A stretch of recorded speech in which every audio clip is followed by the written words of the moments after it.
Tonight, we gather in the quiet glow of our own spaces, the soft hum of everyday life wrapping around you like a familiar blanket, and step gently into the stories that keep Hiroshima alive long after the flash and the roar. You imagine sitting with an elderly survivor, their voice a soft tremble, sharing moments caught between the unbearable and the tender, the fragile threads of memory weaving a tapestry of resilience. Before we begin, if this little corner of calm has brought you any comfort, feel free to like the video and subscribe, only if it feels genuine to you. No pressure, I'd also love to hear from you. Just drop a comment with where you're listening from and what time it is. It's always special to know we're all quietly gathered here from different corners of the world, like a family, scattered but still connected. All right, now go ahead and dim the lights. Maybe turn on a fan or a soft hum in the background, something that feels like home. Nestle in, get cozy, and let's ease into tonight's story together. You trudge slowly through the early years after August 6, 1945, when Hiroshima was left a skeletal ghost of a city. But what keeps the city alive now are the voices that emerged from the rubble, people who somehow survived the unimaginable. At first, survivors were often silent, swallowed by shock or the stigma of radiation sickness. But gradually, as the world learned of the bomb's horror, these voices became witnesses not just to the blast, but to humanity's frailty and strength. Survivors known as hibakusha began sharing fragmented memories of light so bright it burned your eyelids shut, and silence so profound it drowned out all other sound. These personal stories became living history, their power immense because they came not from textbooks but from hearts still beating. It's interesting and a little quirky that some survivors spoke of odd sensory details, like how the air tasted metallic or the strange way shadows were etched forever onto walls, the so-called atomic shadows.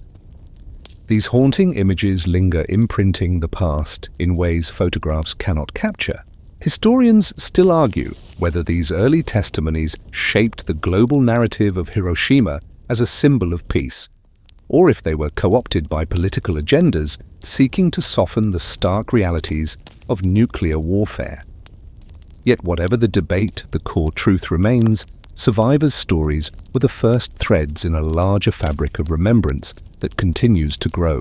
And yes, it's ironic how the act of remembering so painful and raw became the most powerful weapon against forgetting, against the slow erasure that time threatens. So as you settle deeper into the quiet tonight, close these early whispers from Hiroshima, the voices that refuse to fade. You find yourself walking through a sunlit street of Hiroshima in the morning before the blast, the scent of breakfast cooking wafting through wooden windows and the gentle murmur of neighbors greeting each other. Survivors often recall these small, ordinary moments with a vividness that catches you off guard: the sound of rice cracking in a pot, the feel of the summer heat pressing against skin-children's laughter, weaving through the alleys. It's these seemingly mundane details that make the suddenness of the atomic explosion all the more brutal. One survivor remembers watching a mother pinning a child's yukata before the sky was sliced by an impossible flash, turning the world into chaos in the blink of an eye. You can almost hear the cracking of glass and the shouts mingling with silence as the blast tore through the city, swallowing whole families, schools, and marketplaces. Yet within that chaos there are stories of human instinct, hands grasping people, shielding others, a young man pulling his sister from the wreckage, the smell of smoke and dust choking the air. Oddly enough, some survivors describe a surreal calm in the moments after the bomb, like the world was holding its breath waiting. One quirky tale speaks of a cat that appeared unharmed, mysteriously aloof, amidst the destruction, weaving between ruins as if untouched by the blast. It's an image that lingers, a small reminder that life found strange ways to persist. Historians still argue whether such personal recollections, particularly those emphasizing ordinary life, interrupted challenge or reinforced broader narratives of wartime victimhood and resilience. Some contend These details humanize the bomb's impact, while others worry they may overshadow the political and military context that led to Hiroshima's targeting. But you listening here in the quiet might feel how these intimate memories create a bridge away to grasp the enormity of the event through the lens of everyday humanity. It's a little ironic that while the city was devastated in seconds, it's the survivors' slow, painstaking recollections that keep the true weight of that day alive. Their memories are not just about destruction, but about life interrupted and the stubborn pulse of existence trying to reclaim its rhythm in the rubble. You trace your fingers over the faint scars of time, not on your skin, but in the stories survivors tell, the invisible marks that linger long after the city's surface has been rebuilt. Healing after the atomic bomb wasn't just about broken bones or burnt flesh. It was an ordeal of shadows and silences deeper than any wound you might see.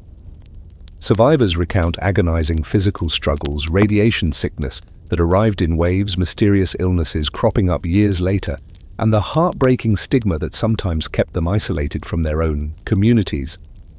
It's a little-known detail that some hibakusha were even barred from marrying or having children, a harsh legacy of fear and misunderstanding that added layers to their suffering. But these psychological scars ran just as deep, if not deeper. Many survivors speak of nights haunted by the flash of dreams where the city burns anew, or the relentless weight of survivors' guilt that settles like a stone in the chest.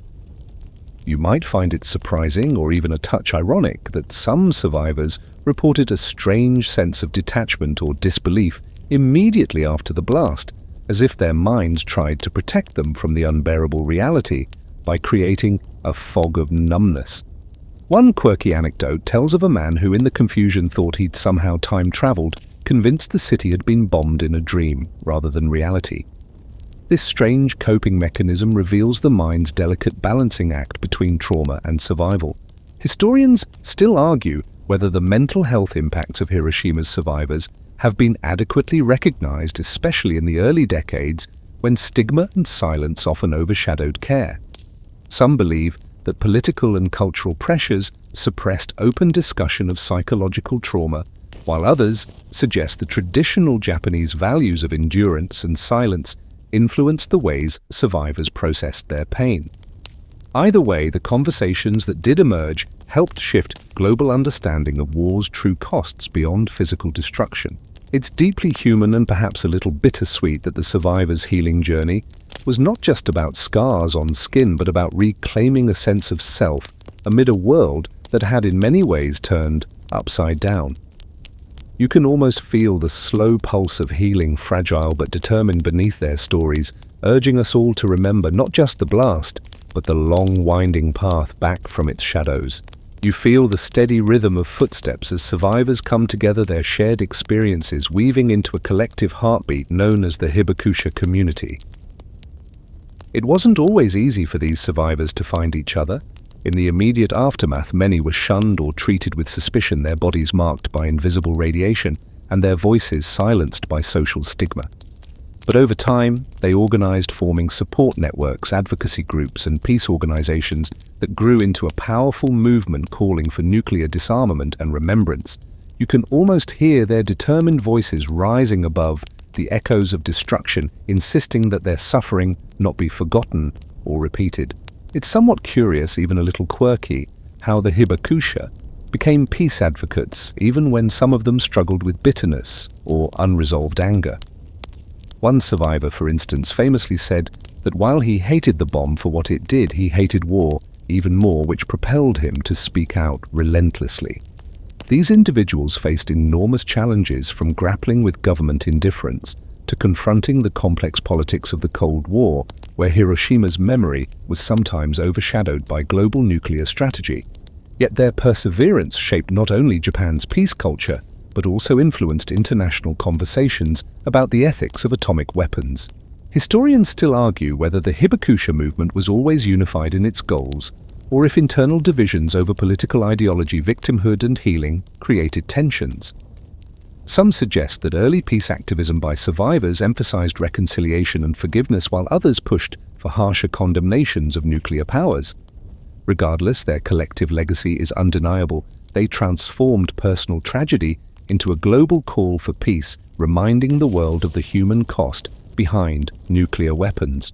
It's quietly inspiring and maybe a bit ironic that those once silenced by stigma found their strongest voice through unity. As you lean back tonight, imagine the circle of survivors linked not only by pain, but by hope, their stories a living bridge between past and future. You glide through the soft glow of gallery lights and the quiet hush of theaters, where Hiroshima's pain and hope are etched in brushstrokes, poetry, and film reels. Survivors' stories became raw, vivid fuel for artists who sought to translate the indescribable into shapes, colors, and sounds. You might smile at the odd juxtaposition of such beautiful creations springing from horror, like the delicate paper cranes folding themselves into symbols of peace, or haunting paintings where human figures dissolve into smoke and ash. One quirky detail is that some artists used crushed bomb fragments mixed with paint, literally embedding pieces of the tragedy into their works, making every brushstroke a remembrance and a physical connection to the past. Through poetry and literature, survivors' memories found new voices. Writers and filmmakers captured the shock, sorrow, and resilience that defied simple narratives. You might find it curious how some early films took a quiet, almost surreal approach, focusing on shadows and silence rather than graphic depictions of destruction. This subtlety speaks to the delicate task of honoring trauma without overwhelming audiences. It's a bit like trying to capture the taste of the metallic air survivors described, intangible yet deeply felt. Historians still argue whether artistic interpretations have helped or hindered public understanding of Hiroshima's realities. Some critics claim that the arts risk romanticizing suffering or diluting the political implications of the bomb, while others see these expressions as vital bridges to empathy and awareness across cultures and generations. Either way, the arts remain a vital living archive where survivor experiences pulse beyond the written or spoken word. It's quietly wonderful and perhaps a touch ironic that out of unspeakable loss, art emerges not just as mourning, but as a hopeful plea, transforming memories into something that can move, heal, and inspire. Tonight, as you rest, let those images drift softly in your mind like paper cranes folding themselves gently on the breeze. You settle in, imagining the hushed classrooms and quiet museum halls, where the voices of Hiroshima's survivors ripple gently through generations. Oral histories, those intimate first-hand testimonies, became invaluable, lending warmth and immediacy to what could otherwise seem like distant facts. You might find it comforting how students lean forward, eyes wide, as survivors recount the flash of light, the roar that silenced a city, or the surreal moments of shadowed silence that followed. These stories are not just lectures, they are living memories passed from one heart to another. It's a bit quirky and touching that some survivors, once reluctant to speak, became passionate storytellers, taking the time to share even the smallest details, like the sound of footsteps on cracked earth or the taste of boiled water after the blast. These sensory details bring history out of textbooks and into the palpable present.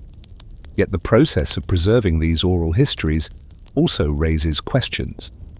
Historians still argue about how personal testimonies shape collective memory, whether they risk being romanticized or simplified when woven into educational narratives. Some warn that the emotional power of these accounts might overshadow broader historical complexities, while others argue they're essential to grasping the human cost of nuclear warfare. Museums and archives aware of these debates have worked hard to present survivor stories authentically, often incorporating multimedia and interactive exhibits to engage younger generations. You might smile at the fact that some digital archives include 3D recreations of Hiroshima before and after the blast, allowing visitors to step virtually into the city's past. It's a striking fusion of technology and memory that shows how survivor testimonies continue to evolve. So as you rest now, let these voices, both ancient and new, remind you that memory is not just about the past. It's a gentle thread linking us all, softly pulling us toward understanding and peace. You feel the vastness of the world shrinking as the stories of Hiroshima's survivors ripple far beyond Japan's shores, weaving their way into global conversations about nuclear weapons and peace. From solemn halls at the United Nations to grassroots protests on bustling city streets, hibakusha voices echoed warnings that no explosion could ever silence. It's remarkable, almost charmingly unexpected, that these survivors, once isolated and silenced by stigma, became international icons of resilience and activism. You might chuckle softly at the quirky fact that some survivors traveled the world, often with a single suitcase and a mission, giving talks and sharing personal relics like a melted watch stopped at the moment of the blast. Their stories helped fuel nuclear disarmament movements, inspiring treaties, speeches, and campaigns that continue today. Yet historians still argue whether the global impact of hibakusha testimony has been fully harnessed or diluted by political agendas. Some suggest that while their narratives spurred empathy, they were sometimes selectively used to advance particular diplomatic interests, softening the political critique of nuclear deterrent strategies. Others believe that the raw human truths these survivors shared remain an unassailable moral force in debates about the bomb. It's quietly ironic that the most devastating weapon ever created has been confronted by the gentle power of personal memory voices that refuse to be silenced by history's deafening roar. As you drift tonight, imagine those travelers, those storytellers, quietly folding their memories into the fabric of global peace efforts, one conversation at a time. You slip into the present, where the torch of memory is passed gently from aging survivors to younger generations, eager to listen, learn, and carry Hiroshima's story forward. Schools host talks led by hibakusha themselves, their voices steady despite years and scars, sharing not only the horrors of that day but the lessons etched in time about resilience, peace, and the fragile beauty of life. Digital archives now preserve thousands of testimonies, videos, and photographs accessible with a few taps or clicks, opening the past to anyone curious enough to seek it. There's a certain comfort in knowing that the voices that once trembled with trauma now resonate through classrooms worldwide, amplified by technology and passion. It's a bit endearing and practical that some survivors have embraced social media, posting reflections or engaging in live chats to reach even broader audiences. The blend of ancient memory and modern tech creates a vibrant dialogue between past and present. Yet historians still argue whether these digital approaches risk diluting the solemnity of survivor testimonies or whether they enhance engagement, especially for younger, more distracted audiences. The debate continues, but one thing is clear: survivor-led initiatives have invigorated efforts to keep Hiroshima's memory from fading, ensuring it remains a living, breathing part of contemporary culture. You might find it curious how some schools have developed immersive virtual reality experiences where students walk the streets of Hiroshima before and after the blast, guided by survivor narration. These projects reveal the innovative ways memory adapts to new times, challenging us all to engage deeply even as the last hibakusha age. It's a hopeful dance between preservation and innovation, one that holds the promise that Hiroshima's lessons won't be lost to the quiet march of time. So as you settle into your own space tonight, imagine this torch passing gently from hand to hand, light, undimmed memories alive, and the story unfolding anew. You sense the shadows in the quieter corners of Hiroshima's remembrance places, where stories are sometimes whispered rather than shouted, and where historians still argue over which survivor narratives have been spotlighted and which remain in the background. It's a little ironic that while Hiroshima is globally celebrated as a symbol of peace, some survivors' voices have been overlooked, especially those who spoke out about controversial aspects like Japan's wartime responsibilities or the American military's decisions. These omissions have sparked debate among scholars. Do some narratives get emphasized because they fit a particular political or cultural agenda, while others are quietly sidelined? It's a complex dance of memory and meaning shaped by who tells the story and who listens. You might find it curious that certain survivor testimonies about post-war discrimination or the struggles of hibakusha living with invisible illnesses took decades to gain widespread attention. Some activists argue that the initial silence around these issues was not just social stigma but also governmental attempts to control the narrative of victimhood and healing. There's even a quirky tale of a survivor who, frustrated by official reluctance to acknowledge the lingering effects of radiation, staged a playful but pointed protest by wearing a giant paper bomb costume during a peace rally, an image that still resonates as a symbol of persistence and protest. Historians still debate whether this selective remembrance impacts our collective understanding of Hiroshima's legacy, or if it's an inevitable part of how societies process trauma and memory.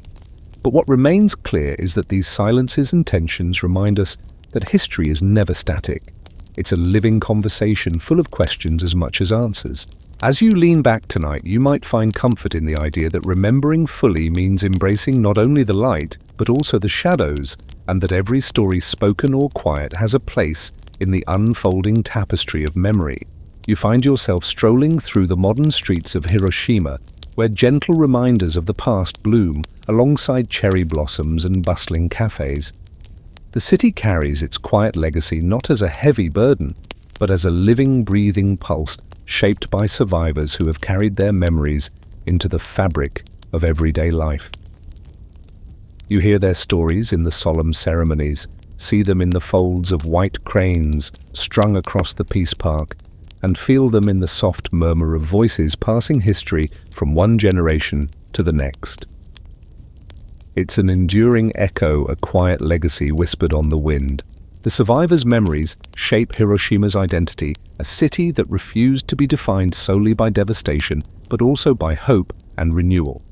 You might find it gently ironic that a place once erased by an unimaginable explosion has become a beacon for peace and resilience worldwide. It's also intriguing how younger generations, many of whom never knew a hibakusha personally, still embrace this legacy through education, art, and activism, ensuring that memory is never static, but always alive. Historians still argue whether this legacy can fully convey the complexities of the past, especially as the last survivors age and pass on. Some worry that the narratives risk becoming sanitized or overly symbolic, losing touch with the raw realities that birthed them. Yet others believe that the very act of remembrance, however imperfect, sows the seeds of peace and understanding in ways history textbooks alone cannot. So tonight, as you nestle deeper into the quiet of your space, allow yourself to rest in this gentle balance between memory and forgetting, pain and hope. The survivors' stories continue to weave through time, a soft but unbreakable thread, linking past to future, shadow to light. As your breathing slows and the world around you softens into the gentle hush of night, let the echoes of Hiroshima's stories fade into a quiet lullaby. Imagine the survivors now whispers in the breeze, resting at last from their long journey of remembrance. Their voices, once heavy with sorrow and courage, become a soft murmur like a distant river flowing steadily through time. This river carries with it lessons of resilience, peace, and the fragile beauty of life, reminding us all that even in darkness, light can endure. There is comfort in knowing that memory is alive, not frozen in photographs or stone, but carried softly in hearts and voices, passing from hand to hand like a cherished lantern. It flickers gently, never fully extinguished, lighting the way for generations yet to come. And as you drift deeper into sleep, this light surrounds you, warm and steady, a promise that the past is held with care and the future is touched by hope. Rest now in the calm of this moment, carried by stories that teach us about lost love and the enduring strength of the human spirit. Tomorrow is another day, and the memories we keep shape how gently we walk through it.